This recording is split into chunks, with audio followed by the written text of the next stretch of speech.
నమస్కారం అండి. నేను డాక్టర్ మొహమ్మద్ శ్రీనివాస్ మాట్లాడుతున్నాను. పక్షవాతం ఎంత దుర్భరమైందో మనందరికీ తెలిసిందే. హార్ట్ అటాక్ వచ్చిందనుకోండి, హార్ట్ అటాక్ వస్తే మీరు త్వరగా డాక్టర్‌కి వెళ్ళినట్లయితే పూర్తిగా రివర్స్ అయ్యే అవకాశం ఉన్నది. సో, దానివల్ల కొంత ఆయాసం వస్తుంది. దాని తర్వాత రికవర్ అయితే రికవర్ అయితే ఆయాసం ఉంటుంది. మందుల ద్వారా చాలా వరకు వాళ్ళు బాగానే ఫంక్షన్ చేస్తుంటారు. పక్షవాతం వచ్చినట్లయితే వాళ్ళకి మాట పడిపోతుంది. కాలు, చెయ్యి పనిచేయదు బతికినట్లయితే. సో, ఆ తర్వాత వాళ్ళ లైఫ్ నార్మల్‌గా ఎప్పటికీ కాదు. ఒక్కొక్కసారి వాళ్ళు మంచాన పడి ఉండాల్సినటువంటి అవకాశం కూడా ఉంటుంది. ఈ పక్షవాతం అంటే ఏంటి? అది ఎందువల్ల వస్తుంది? దాన్ని మనం తెలుసుకుందాం ఇప్పుడు. పక్షము అంటే సగం తెలుగులో. వాతము అంటే సో, పక్షవాతం అంటే సగ భాగాన్ని ఏదైతే ఎఫెక్ట్ చేస్తుందో దాన్ని పక్షవాతము అంటారు. సో, ఈ పక్షవాతం 2 రకాలు. సో, ఈ పక్షవాతము మెదడులో వస్తుంది. మెదడు రక్తనాళాలకు సంబంధించిన ప్రధానమైనటువంటి ప్రాబ్లం. గుండెలో రక్తనాళాలు బ్లాక్ అయితే దాన్ని హార్ట్ అటాక్స్ అంటారు. అదే రక్తనాళాలు మెదడులో బ్లాక్ అయితే అది వచ్చేది పక్షవాతం. సో, రక్తనాళాలు బ్లాక్స్ అవుతాయి అనేటటువంటిది ఒక ప్రధానంగా ఒకటి జబ్బు లక్షణం. సో, అవి గుండెలో కొలెస్ట్రాల్ వల్ల, అలాగే రక్తం గడ్డగట్టడం వల్ల ముఖ్యంగా ఈ 2 కారణాలు గుండెలో బ్లాక్ అవుతాయి. మెదడు రక్తనాళాలు గుండె రక్తనాళాల కంటే సన్నగా ఉంటాయి, చిన్నగా ఉంటాయి. అంటే దాని గోడ సన్నగా ఉంటుంది. దాని పరిమాణం చాలా చిన్నగా ఉంటుంది. ఎందుకు పైకి వెళ్తే మెదడులోకి రక్త ప్రసారం కోసం చాలా ఎక్కువగా అది బ్రాంచ్ అవుతుండటం వల్ల సన్నగా చిన్నగా రక్తనాళాలు ఉండడం అనేది జరుగుతుంటుంది. సో, దాంట్లో కొలెస్ట్రాల్ కంటే కూడా రక్తం గడ్డలిపోయి దాన్ని బ్లాక్ చేయడం అనేది ప్రధానంగా జరుగుతుంటుంది. ఈ రక్తం గడ్డలు గుండె నుంచి కానివ్వండి, ఇక్కడ మెడ రక్తనాళాలలో ఎక్కువ ఫ్యాట్ పట్టేసి ఈ ఫ్యాట్ కానివ్వండి, ఎక్కడి నుంచి అన్న చిన్న చిన్న రక్తం గడ్డలు కానివ్వండి మెదడుకు పోయి ఈ రక్తం గడ్డ చిన్న చిన్న రక్తనాళాలను బ్లాక్ చేసి ఈ ఎక్కడైతే రక్తనాళం బ్లాక్ అవుతుందో ఆ రక్తనాళం బ్లాక్ చేసేటటువంటి ఆ టెరిటరీ, ఆ మెదడు భాగం దెబ్బతిని అది సరిగ్గా పనిచేయడం మానేస్తుంది. కామన్గా మీరు తెలుసుకోవాల్సింది ఏంటంటే, కుడి పక్కన మెదడు డ్యామేజ్ అయితే ఎడం పక్కన శరీరం ఎఫెక్ట్ అవుతుంది. ఎడం పక్కన మెదడు డ్యామేజ్ అయితే కుడి పక్కన శరీరం ఎఫెక్ట్ అవుతుంది. సో, ఒక పక్క చెయ్యి కాలు పనిచేయట్లేదంటే ఆపోజిట్ బ్రెయిన్ ఎఫెక్ట్ అయిందని అనుకోవాలి బేసిక్లీ. నేను చెప్పినట్టుగా ఎక్కువ శాతం ఇది రక్తం గడ్డ పోయి మెదడులో కూర్చుని ఆ మెదడు సంబంధించినటువంటి ఆర్టరీని డ్యామేజ్ చేయడం వల్ల జరుగుతూ ఉంటుంది. ఇంకొంతమందికి ఏంటంటే ఆ సన్న రక్తనాళాలు చిట్లి సడన్గా రక్తస్రావం ఎక్కువ వచ్చేసేసి ఆ బ్లడ్ అంతా మెదడంతా కూడా రక్తం వచ్చేసేసి రక్తం బ్రెయిన్ని కంప్రెస్ చేసేసి ఇది జరుగుతుంది. ఇది కూడా ఎమర్జెన్సీయే. ఇది సో, పక్షవాతాల్లో ఒక రకం రక్తం గడ్డ వల్ల వస్తుంది. ఇంకొకటి సడన్గా రక్తనాళం చిట్లి వస్తుంది. రక్తం ఎప్పుడు చిట్లుతుంది? రక్తనాళాల్లో ప్రెషర్ చాలా విపరీతంగా ఉన్నప్పుడు. బీపీ కామన్గా ఉన్న వాళ్ళకి, బీపీ అధికంగా ఎక్కువ కాలం అన్కంట్రోల్డ్గా ఉన్న వాళ్ళకి రక్తనాళాలు చిట్లి ఈ పక్షవాతం రావడం అనేది చాలా చాలా కామన్గా మనం చూస్తూ ఉంటాం. సో, కొంచెం తక్కువ వయసు ఉన్న వాళ్ళు పక్షవాతం వస్తుంటే అది రక్తం గడ్డ వల్ల వస్తుంది. గుండె ఇర్రెగ్యులర్గా కొట్టుకున్నప్పుడు గుండెలో రక్తం గడ్డగట్టి ఒక్కసారి ఇది పైకి మెదడుకి వెళ్ళి ఇది జరగడం అనేది కామన్గా చూస్తుంటాం. కాస్త వయసు ఎక్కువ 65, 70 తర్వాత వాళ్ళకి ఎక్కువగా బీపీ అధికంగా మందులు వేసుకోకుండా అన్కంట్రోల్డ్గా ఎక్కువ కాలం ఉన్నట్లయితే ఆ ప్రెషర్ తట్టుకోలేక రక్తనాళాలు చిట్లి రక్తస్రావం అయ్యి హెమరేజిక్ స్ట్రోక్ అంటారు. స్ట్రోక్ అంటే గుండెకి సంబంధించింది కాదు. స్ట్రోక్ అంటే పక్షవాతాన్ని మాత్రమే మనం స్ట్రోక్ అనడం జరుగుతుంటుంది. గుండెకి వచ్చినట్టు దాన్ని స్ట్రోక్ అనరు. జనరల్గా టెక్నికల్గా డాక్టర్లు మాట్లాడే పరిభాషలో స్ట్రోక్ అంటే మెదడుకు సంబంధించింది, పక్షవాతాన్ని మాత్రమే స్ట్రోక్ అనడం జరుగుతూ ఉంటుంది. సో, నేను చెప్పా 2 రకాలు. ఒకటి రక్తం గడ్డగట్టడం, ఇంకోటి రక్తస్రావం అవ్వడం. రక్తస్రావం అవడంలో బీపీ వల్ల కావచ్చు, ఒక్కొక్కసారి రక్తనాళాల్లో ఆ బీపీ వల్లనే చిన్న చిన్న ప్రొజెక్షన్స్ లాగా ఫార్మ్ అయ్యి మళ్ళీ బీపీ ఎక్కువ ఉంటుంది, అది చీట్లి ఇది రావడం జరుగుతూ ఉంటుంది. అందుకనే మీరు చూసినట్లయితే ఇది సడన్గా ప్రాణం పోయేటటువంటి అవకాశం ఉంటుంది. ఈ మెదడులో కనుక రక్తస్రావం అయినట్లయితే VVIPs, presidents, prime ministers, chief ministers వీళ్ళకి అందుకని రెగ్యులర్గా సంవత్సరానికి ఒక్కసారి వాళ్ళకి ఏం చేస్తారంటే ఈ మెదడు రక్తనాళాలు సరిగ్గా ఉన్నాయా లేదా పరీక్ష చేసుకోవడానికి యాంజియోగ్రామ్స్ చేస్తూ ఉంటారు వాళ్ళకి. అమెరికన్ ప్రెసిడెంట్కి ఇలా చేయడం అనేది చాలా కామన్గా జరుగుతుంటుంది. ఆ టైంలో కామన్ కొలనోస్కోపీ లెవెల్ని రెగ్యులర్గా సంవత్సరానికి ఒకసారి అమెరికన్ ప్రెసిడెంట్కి చేస్తారు వాళ్ళు. చేసినప్పుడు ఒకవేళ అనస్థీషియా ఇవ్వాల్సి వస్తే తన ఆఫీస్ చూసుకోవడానికి టెంపరీగా నా పనులన్నీ కూడా నా వైస్ ప్రెసిడెంట్ చేస్తాడు అని డిగ్రీ రాయడం జరుగుతుంటుంది. సో, గంట పాటు వైస్ ప్రెసిడెంట్ మొత్తం అంతా చూసుకోవాల్సిన అవసరం పడుతుంటుంది.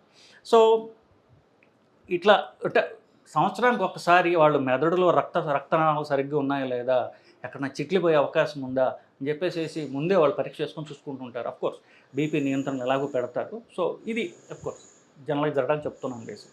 Coming back to the point, పక్షవాతం అంటే ఎందుకు వస్తుందో చెప్పాను మీకు నేను. ఒకటి, ఆ రక్తం గడ్డ గుండె చలనం ఇరెగ్యులర్గా ఉన్నప్పుడు కానివ్వండి, మెదడుకి గుండె నుంచి పోయేటటువంటి మెడల్ భాగంలో ఉన్నటువంటి రక్తనాళాలలో కొవ్వు బట్టి ఆ కొవ్వు పైకి వెళ్ళినా కూడా ఇది జరుగుతూ ఉంటుంది. ఇంకొకటి రక్తస్రావం జరగటం వల్ల జరుగుతుంది. సో ఇది ఆపోజిట్ లాగా వస్తూ ఉంటుంది, అది కూడా చెప్పాను మీకు నేను. సో ఇది తెలుసుకోవడం ఎట్లా అనడానికి ఒక ఆల్గోరిథం డెవలప్ చేశారు. సో ఇది ఎమర్జెన్సీస్లో కానివ్వండి, ప్రజలందరూ కూడా తెలుసుకునే విధంగా ఉండటానికి బీ ఫాస్ట్, బీ అంటే ఇంగ్లీష్ పదాల్లో BEFAST, బీ ఫాస్ట్ అనేటటువంటిది ఒక ఆల్గోరిథం డెవలప్ చేయడం అంటూ జరిగింది. బి అంటే ఏమిటి?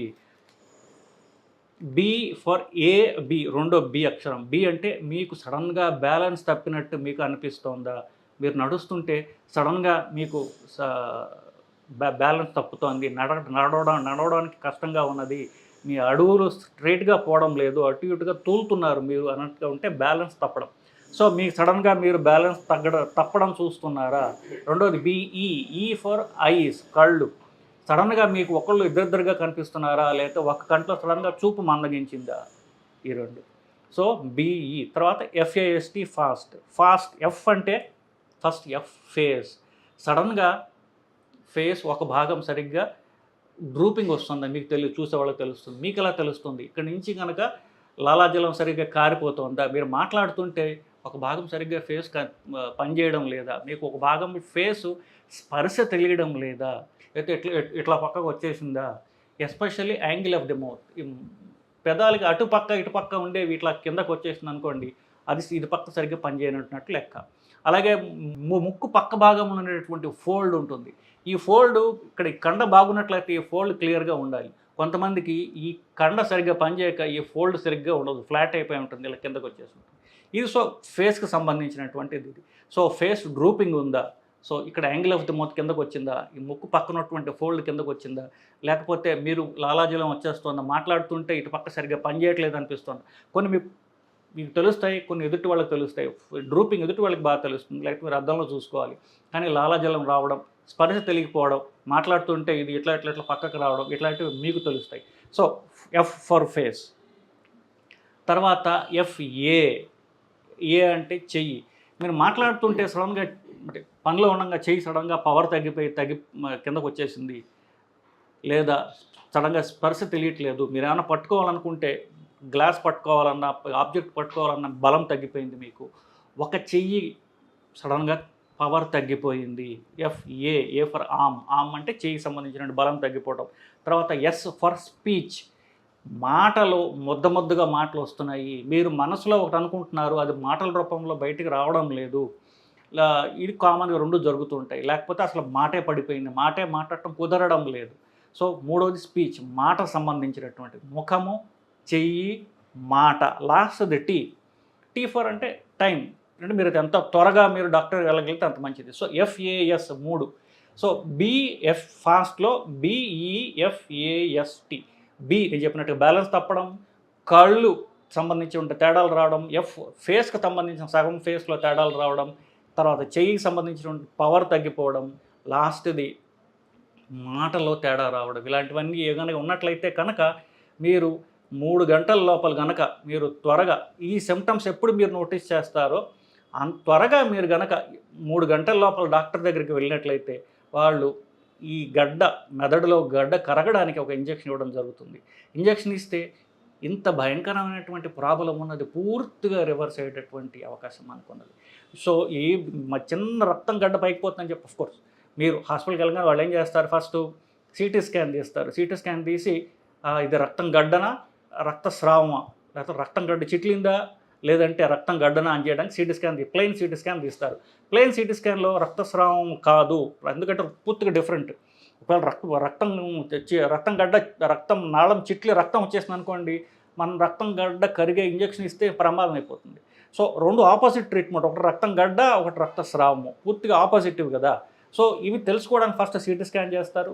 CT స్కాన్లో బ్లీడింగ్ లేదు అని నిర్ధారణ చేసుకున్న తర్వాత ఎంఆర్ఐ తీస్తారు. ఎంఆర్ఐ తీసిన తర్వాత ఎంఆర్ఐలో బ్లీడింగ్ రూల్ అవుట్ అయిపోయింది సిటీ స్కాన్ కాబట్టి ఎంఆర్ఐ రక్తం గడ్డ ఉన్నది. ఆ గడ్డ ఎక్కడ ఉన్నది, గడ్డ ఎంత సీరియస్నెస్గా కండిషన్ ఉన్నది తెలుసుకోండి.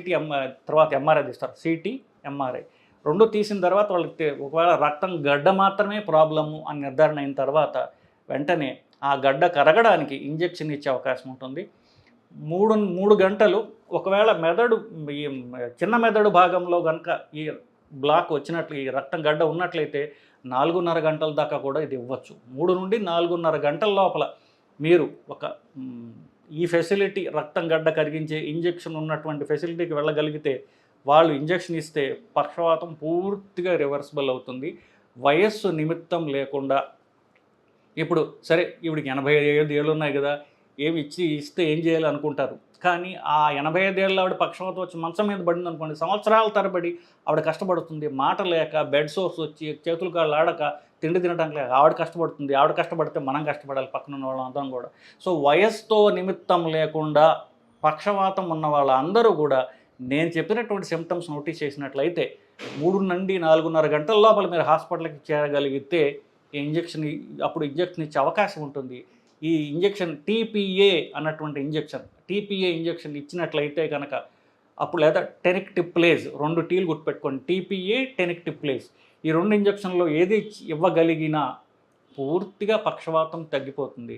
పక్షవాతం తగ్గినట్లయితే వాళ్ళకి మాట పడిపోయి, చెయ్యి పడిపోయి, కుడి చెయ్యి పడిపోయి, ఇక ఎప్పటికీ పర్మనెంట్గా ఇంతే అన్నటువంటి సిట్యువేషన్ నుంచి మాట వచ్చి చెయ్యి వచ్చేటటువంటి సిట్యువేషన్ మనం తేగలిగితే పేషెంట్ జీవితంలో మనం ఎంత మంచి చేసినటువంటి వాళ్ళు అవుతాం. పక్కన మన ఇంట్లో వాళ్ళు కష్టపడితే మనం పడాల్సిందే కదా. సో వాళ్ళ ఎమోషనల్ బాధే కాకుండా మనకు అవి చేయడం మనకు కూడా లైఫ్ డిస్టర్బ్ అవుతుంది. ఇవన్నీ కూడా నివారించుకోవచ్చు. సో ఈ నాలెడ్జ్ తెలుసుకోండి, ఎక్కడన్నా రాసుకోండి. BFAST అనేది BEFAST, ఇది గూగుల్లో ఉంటుంది, డౌన్లోడ్ చేసుకోండి. పెద్దవాళ్ళు ఉన్నప్పుడు, షుగర్ ఉన్నప్పుడు, సో వీళ్ళందరికీ పక్షవాతం వచ్చే అవకాశం ఉంటుంది కాబట్టి, సో ఆ సిమ్టమ్స్ నోటీస్ చేసి డాక్టర్ తీసుకువెళ్ళి వాళ్ళని కాపాడి మీరు హీరోలు కండి. నమస్కారం.